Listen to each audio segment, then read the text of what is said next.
Review करें अपने इस टॉपिक का। तो इस चैप्टर में स्टार्टिंग पे हमने मोमेंट ऑफ फोर्स की स्केलर और वेक्टर फॉर्मुलेशन देखी थी, और खासकर अगर हम वेक्टर फॉर्मुलेशन की बात करें तो सपोज आपने किसी पॉइंट ओ के अबाउट मोमेंट कैलकुलेट करनी थी, तो vector formulation says that moment of any force about a point can be calculated using r cross f. Vector formulation की हम बात कर रहे हैं। Now this will give you the moment vector in terms of cartesian notation. Now this vector r as per the principle of transmissibility can be any position vector starting from point o to the line of action of that force. ये हमने moment of force about a point की बात की थी। उसके बाद इस topic में अगर हमने moment of force about some specific axis find करनी हो, सपोज मैं कहता हूं कि आपके पास कोई फोर्स है f जो कि एक्ट कर रही है और आपने उसकी मोमेंट फाइंड करनी है अबाउट a एक्सिस, तो then we are going to use the scalar triple product as we have discussed yesterday. वो स्केलर ट्रिपल प्रोडक्ट क्या है कि moment of a force about the axis a should be equal to the unit vector along that axis. Suppose मैं उस unit vector को u a से represent करता हूं, तो आप उस यूनिट वेक्टर का डॉट प्रोडक्ट ले लेंगे r क्रॉस f के साथ। तो this scalar triple product is going to be used for determining the moment of a force in about some specific axis a।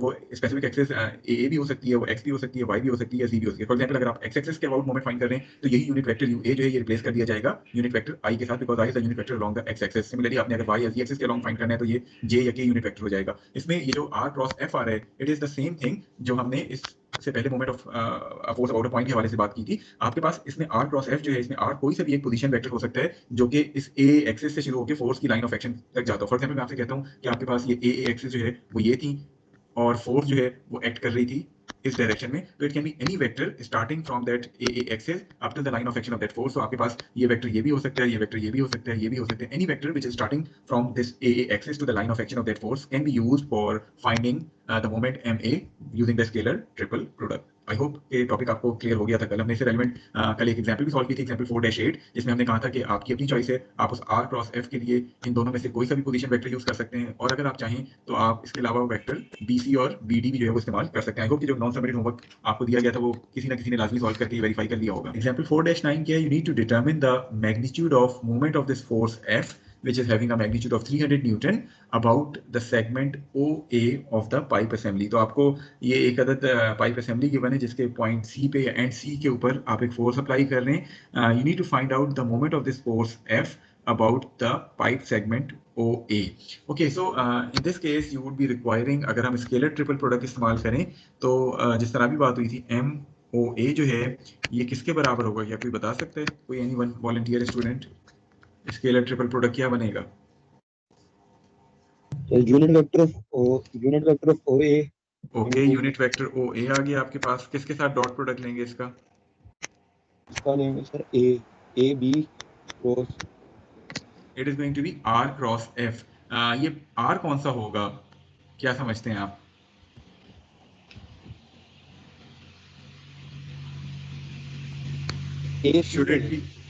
Should it be this vector ROC जो मैंने show की है, और it can B this vector ROD, ऐसे ही है।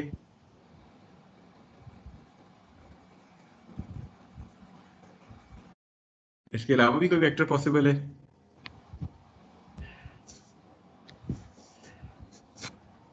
क्या मैं वेक्टर RAC का इस्तेमाल कर सकता हूं?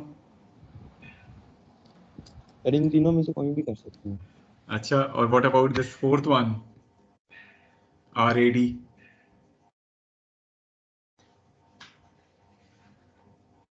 देखें, आपको कोई सा भी एक वेक्टर चाहिए जो OA एक्सिस से स्टार्ट होता हो और F की लाइन ऑफ एक्शन तक जाता हो, तो ये चारों वेक्टर जो है ये आपको इस R क्रॉस F में इस्तेमाल कर सकते हैं। So you can use either of these four vectors, OC, OD, AC और AD। You are going to get the same solution. ठीक है, तो यहाँ हम अपनी चॉइस है, आप कोई सा भी इस्तेमाल कर सकते हैं। सपोज मैं वेक्टर ROC का इस्तेमाल करता हूँ, बाकी तीनों को मैं कह देता हूं कि आप अपना नॉन सबमिटेड होमवर्क के तौर पे कर सकते हैं, लेकिन यहाँ सोल्यूशन के लिए let us use ROC vector for solution. अब अगर मुझे ROC वेक्टर इस्तेमाल करना है तो इट मींस कि मुझे O के कोऑर्डिनेट्स चाहिए which are 0 0 0। Can you identify the coordinates of point A, क्योंकि हमें UA के लिए इसके पॉइंट A के भी कोऑर्डिनेट्स चाहिए। 0.3, 0.4, 0.4 एंड 0। सो ये आपके पास पॉइंट A के कोऑर्डिनेट्स आ गए। इसी तरह आपको पॉइंट C के कोऑर्डिनेट्स की भी जरूरत पड़ेगी। So what are going to be the coordinates of point C? 0.1, 0.4 and 0.3। ये आपके पास सी के कोऑर्डिनेट्स आ जाएंगे। सिमिलरली आपको फोर्स को कार्टेशियन नोटेशन में कन्वर्ट करने के लिए पॉइंट डी के कोऑर्डिनेट्स की भी जरूरत पड़ेगी। तो those coordinates comes out to be 0.5 0 0.5। तो आई होप ये कोऑर्डिनेट्स आपको क्लियर हैं। अब हमारी नेक्स्ट लाइन ऑफ एक्शन क्या होनी चाहिए कि we need to determine unit vector UOA, ताकि हम स्केलर ट्रिपल प्रोडक्ट का इस्तेमाल कर सकें। This is going to be vector ROA divided by its magnitude. ऐसे ही है। तो आपके पास ROA क्या आता है? ए के कोऑर्डिनेट्स आपके पास आए हैं 0.3 I plus 0.4 J divided by its magnitude, जो कि आपके पास 0.5 आता है। तो this will give you unit vector UOA। Then you need to write this ROC in terms of its Cartesian notation. So this vector ROC, चूंकि C का आपको कोऑर्डिनेट्स मिले हुए हैं, it is going to be 0.1 I plus 0.4 J plus 0.3 K. ये आपके पास ROC आ जाएगा। Okay, next you need to write this force in terms of its Cartesian notation as well. So force की कार्टेशियन नोटेशन क्या होगी?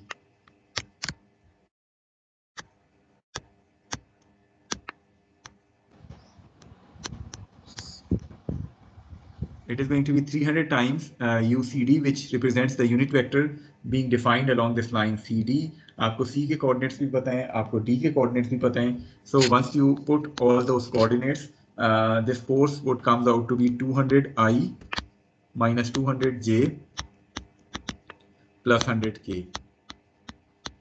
तो ये आपके पास फोर्स भी आ गई, ROC भी आ गया, UOA भी आ गया। अब नेक्स्ट क्या होता है कि you have to use the scalar triple product. अगर हम UA को भी एक्सपेंड कर लें तो it would become 0.6 I plus 0.8 J। Okay, ये स्केलर ट्रिपल प्रोडक्ट कैसे फाइंड करते हैं, कोई आइडिया है? फर्स्ट रो में क्या, फर्स्ट रो में डिटरमिनेंट की क्या आएगा? यूनिट वेक्टर की कंपोनेंट। यूनिट वेक्टर के कंपोनेंट्स 0.6, 0.8 और 0, ये आपके पास यूनिट वेक्टर के कंपोनेंट्स आ गए।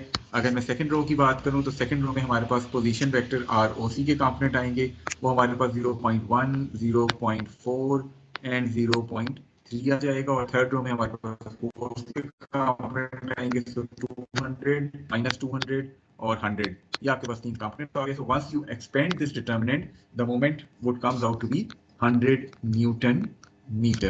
So this is going to be the moment which this force would be producing about the pipe segment OA as shown to you in the figure. Is it clear to all of you, या कोई चीज आप पूछना चाहते हैं?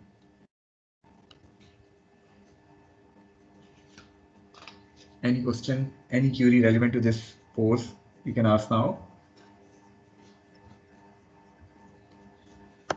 Okay, इसमें जैसा हमने शुरू में जिक्र किया था, the choice is up to you. आप चाहें तो OC के अलावा OD का भी इस्तेमाल कर सकते हैं, AC का भी इस्तेमाल कर सकते हैं और पोजीशन वेक्टर AD का भी इस्तेमाल कर सकते हैं। तो इस पोजीशन वेक्टर के बजाय आप चाहें तो बाकी तीनों में से भी कोई एक पोजीशन वेक्टर यूज करके अपने आंसर को जो है वो वेरीफाई कर सकते हैं। Okay, so moving forward, and let us move to example 4-58. In this figure, we have a force of 450 Newton, and we need to determine the magnitude produced by this force about the x-axis. तो आपके पास ये force given है, आपने इसका moment calculate करना है about the x-axis. So as per our scalar triple product, अगर हम इस मोमेंट को mx से डिनोट करते हैं तो इसका क्या वो फॉर्मूला बनना चाहिए mx का? Anyone volunteer?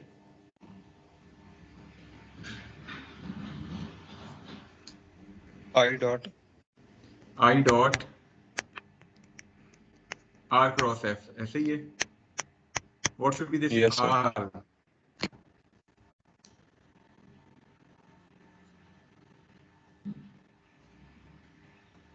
What should be this R? यहाँ आपके पास क्या चॉइस कोई मौजूद है? No, sir. So you have only one position vector here जो कि इस्तेमाल किया जा सकते हैं, that is position vector AB. So RAB का आप इस्तेमाल करेंगे, क्रॉस प्रोडक्ट लेंगे उसका F के साथ और फिर डॉट प्रोडक्ट लेंगे I के साथ। अच्छा, अब ये I dot R cross F करूंगा या R cross F dot I करूंगा मैं? सेव करेंगे फिर डॉट उसके आंसर को डॉट आई के साथ करेंगे। देखिए कोई फर्क पड़ेगा, dot product is commutative. So whether you take I dot R cross F or you take R cross F dot I, it will give you the same answer because the dot product is always follow the commutative law. आपका जो cross product है वो commutative नहीं होता, लेकिन dot product आपका commutative होता है. So order is not important. बेशक आप I dot R cross F कर लें, R cross F dot I कर लें. ठीक है. ओके. सो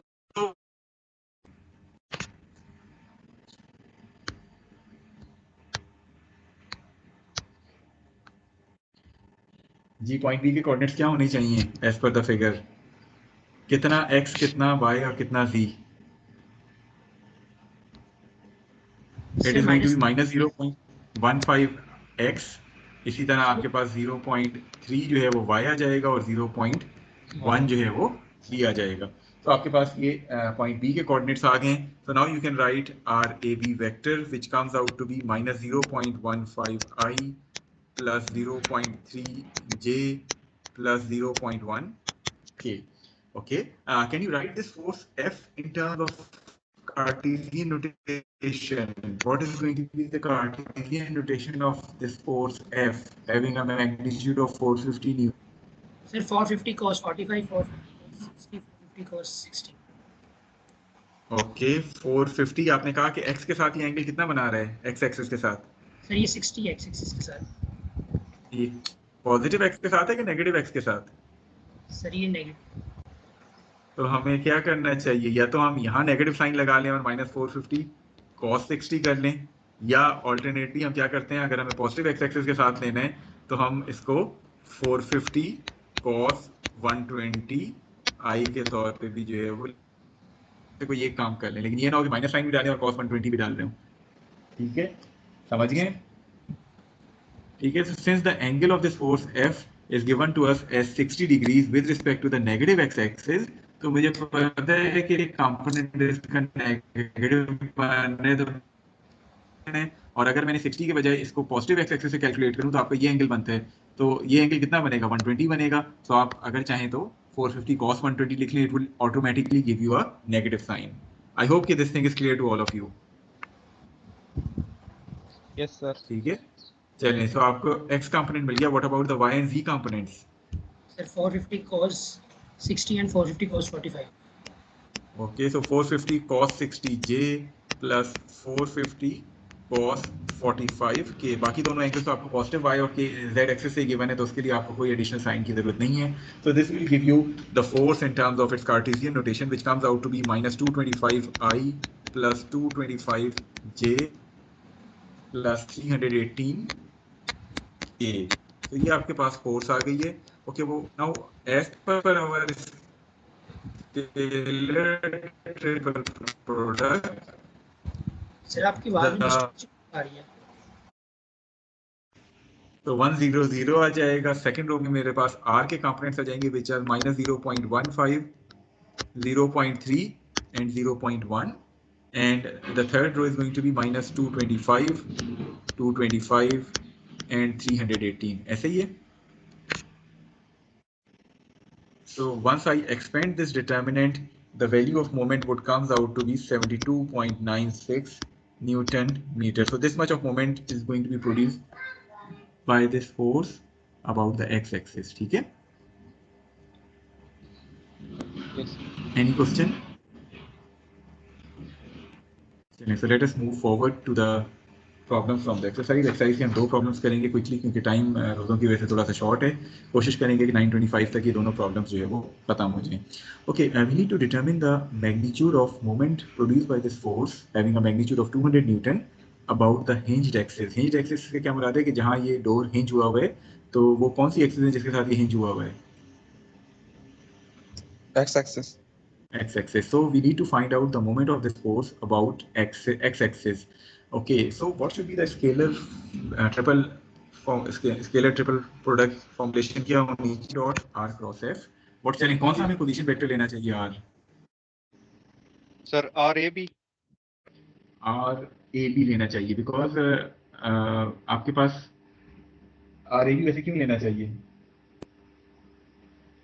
आपने तो उस हिंज एक्सिस से एक वेक्टर डिफाइन करना है जो कि आपकी एक्स एक्सिस है to any point on this line of action और फोर्स. ऐसे ही है. ये सर वहां से भी सिर्फ कोई पॉइंट हम ले सकते हैं.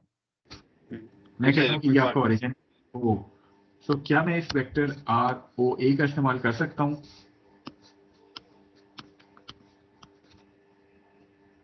Yes sir. या मैं चाहूँ तो मैं वेक्टर आर ओ बी का भी इस्तेमाल कर सकता हूँ, ठीक है?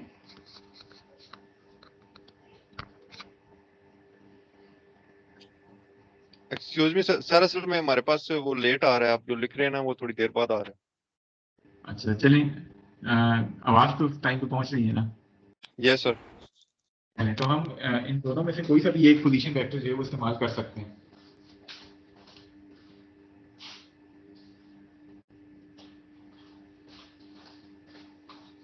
ठीक है, या इसके अलावा भी कोई पोजीशन वेक्टर हम इस्तेमाल कर सकते हैं ओ ए या ओ बी के अलावा?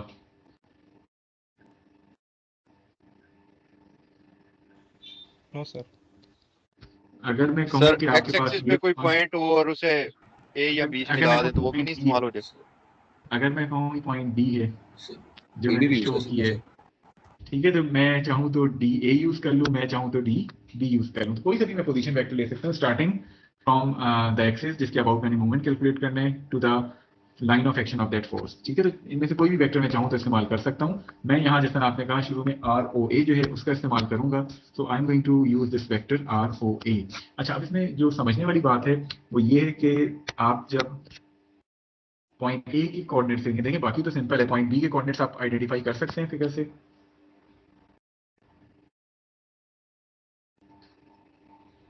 जी, पॉइंट बी के कोऑर्डिनेट्स क्या होंगे?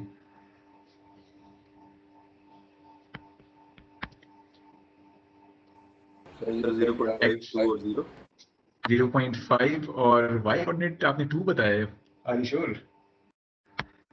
सॉरी सर वो 0 होगा, z कोऑर्डिनेट 2 होगा। z कोऑर्डिनेट 2 होगा, so 0.5 0 and 2 are going to be the coordinates of point B. आपको पॉइंट ए के भी कोऑर्डिनेट्स चाहिए both for writing this force in terms of Cartesian notation as well as defining that vector ROA. So what are going to be the coordinates of point A? Can you identify them?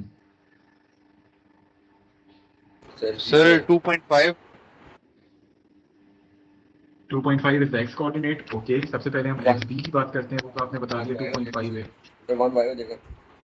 Are you sure कि y 1 होगा? Sir थोड़ा आई सा और से think देखें। 1 cos 15 y होगा। देखिए, आप इस फिगर को गौर से देखें, आपके पास यहाँ से लेके यहाँ तक जो मैंने पॉइंट डी कहा था, डी ए जो है इसकी लेंथ आपको 1 मीटर गिवन है, ये आपकी वाई एक्सिस जा रही है, ये आपकी जेड एक्सिस है। तो जब आप इसको रिजॉल्व करेंगे, this is going to be the Y component which is 1 cos of 15, ये एंगल ऑलरेडी आपको 15 गिवन है between D A and Y axis, और 1 sin 15 आपका ये जी कंपोनेंट हो जाएगा। सो वाई भी आपके पास 1 cos 15 होगा और z भी आपके पास 1 sin 15 होगा। ये चीज क्लियर है देखो? सर एक मिनट सर रुक जाएंगे सर, वो पिछले वाला सर भी आया नहीं लिखा हुआ।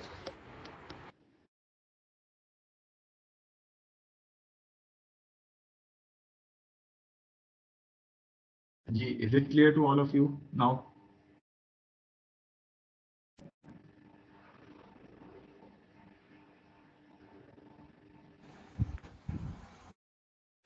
आप लिखा हुआ विजिबल होगी? No No, sir, sir. अभी तक नहीं हुआ Not सर। yet. चलिए फिर हम ऐसा करते हैं, सोल्यूशन, अब ये स्लाइड विजिबल है जिससे सोल्यूशन हुआ हुआ है, हम इसी को यूज कर लेते हैं ना? No sir, अभी ये भी visible होगा। तमाम किसी स्टूडेंट को विजिबल है, किसी को भी विजिबल नहीं है ये सोल्यूशन वाली स्लाइड? सर अभी तक तो सर विजिबल नहीं है सर, यही आ रही है शेयर सर। करके देखें स्लाइड्स। अच्छा चले मैं दोबारा शेयर करके देख लेता हूँ, let me share it once again. Sir आ गई स्लाइड शेयरिंग यस सर, अभी आ गया। अब आ गई है? Yes sir. चलें, सो आपको अब ये सोल्यूशन विजिबल है सबको? Yes sir. चलिए, Yes, अब sir. अगर हम बात करें कि आपने जो पॉइंट ए है इसके कोऑर्डिनेट्स की अगर हम बात करें, देखिए एक्स कोऑर्डिनेट तो बड़ा क्लियर कट हमें 2.501 नजर आ रहा है, एक्स कोऑर्डिनेट के वाले से तो कोई किसी की डाउट नहीं है?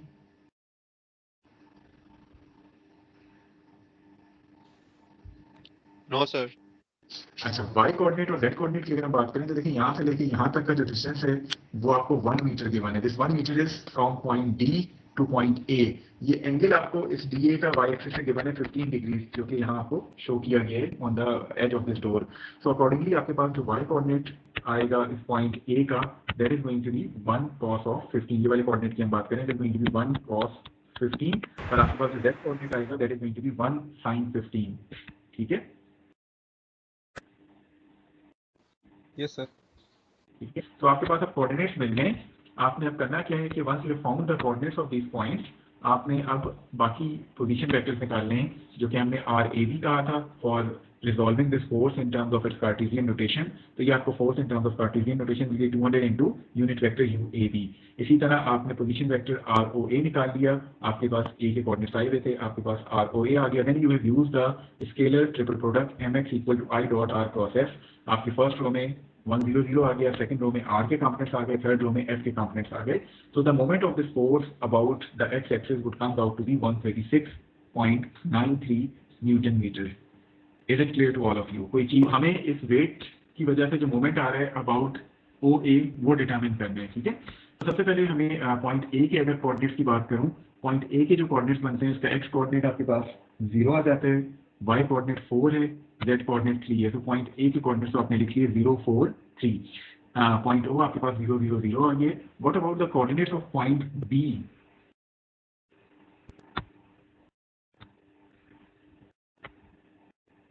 ये चलिए पॉइंट बी के कोऑर्डिनेट्स के लिए सबसे पहले क्या ये आप लेंथ OD जो नजर आ रही है आपको, इसको आइडेंटिफाई कर सकते हैं कि लेंथ क्या होगी?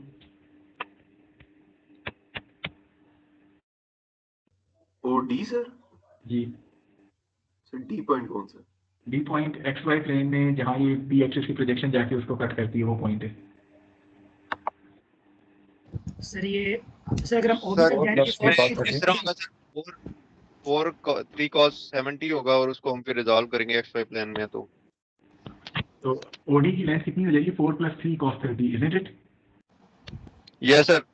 Yes, sir. अच्छा, OD की लेंथ ये हो गई। सो अगर मैं पॉइंट B के x कोऑर्डिनेट की बात करूं, XB, वो क्या होगा? वो तो बेसिकली ये है ना, सर यहाँ 4 से यहाँ 3 cos 30 आगे सर cos 60 आ जाएगा और तो दूसरे 4 का + sin 3 60 cos आ जाएगा। 30 cos 60 आ गया, ठीक है, समझ गए हर एक स्टूडेंट। इसी तरह जी y सर। भी क्या हो जाएगा? 4 + 3 cos 30 sin और साथ 60 सर। sin 60 आएगा। Okay, what about ZB?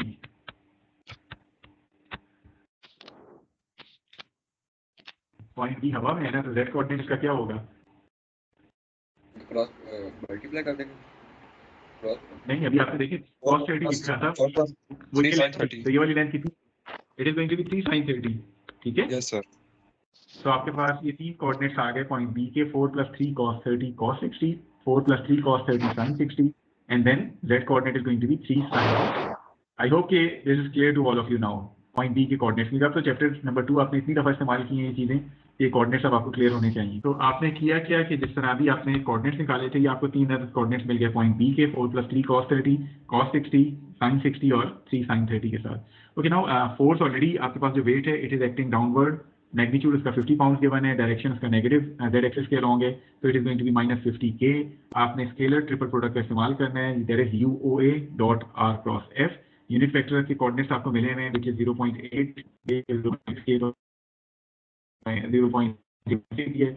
इसके अलावा R के कोऑर्डिनेट्स आपको मिले हुए हैं, F के कोऑर्डिनेट्स आपको मिले हैं। तो once you expand this determinant, you are going to get a moment equal to 1 pound foot। Let's keep चीज जो आप पूछना